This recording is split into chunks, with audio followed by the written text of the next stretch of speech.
Pesan ayah, selagi kamu bisa berdiri di atas kaki sendiri, jalanin sendiri nak.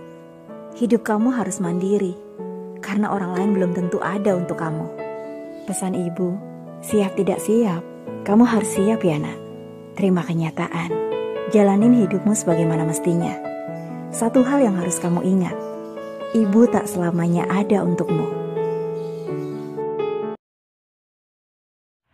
Bismillahirrahmanirrahim. Assalamualaikum warahmatullahi wabarakatuh.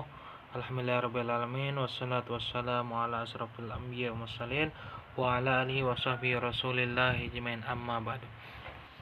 Baiklah, nama saya Muhammad Afdol, NIM 2011003179, kelompok 6, mata kuliah pengembangan evaluasi pendidikan agama Islam, dosen pengampu Ria Maharani, SPDI, MPDI. Judul makalah saya yaitu tahap pelaksanaan evaluasi.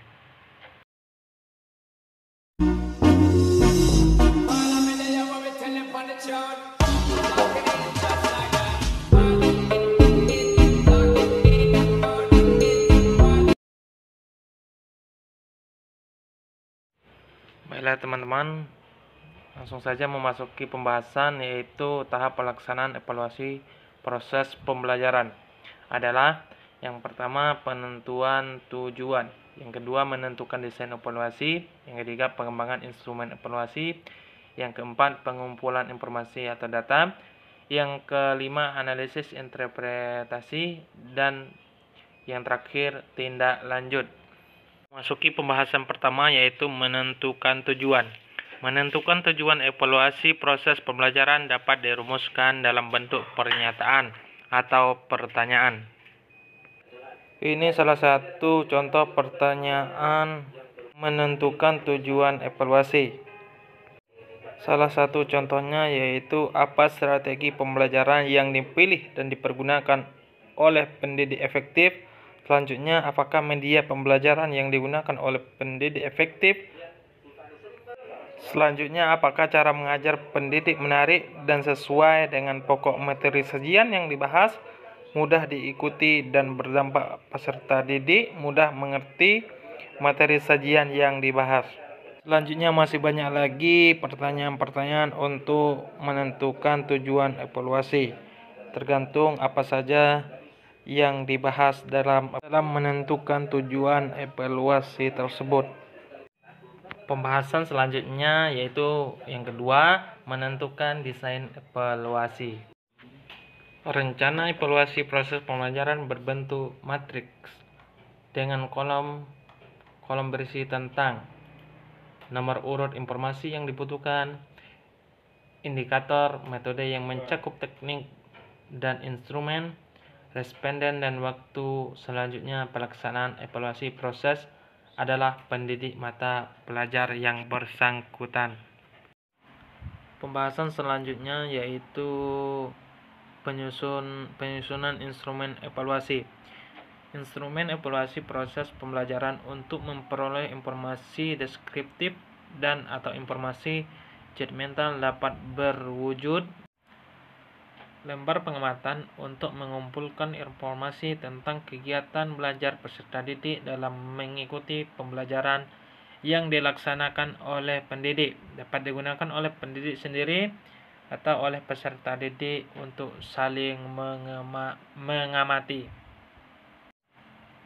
Kuesioner yang harus dijawab oleh peserta didik berkenan dengan strategi pembelajaran yang dilaksanakan pendidik, metode dan media pembelajaran yang dilaksanakan pendidik, minat, persepsi peserta didik tentang pembelajaran untuk suatu materi pokok sajian yang telah terlaksana.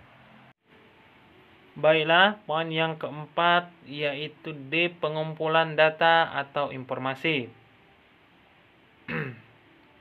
Pengumpulan data atau informasi dilaksanakan secara objektif dan terbuka agar diperoleh informasi yang dapat dipercaya dan bermanfaat bagi peningkatan mutu pembelajaran.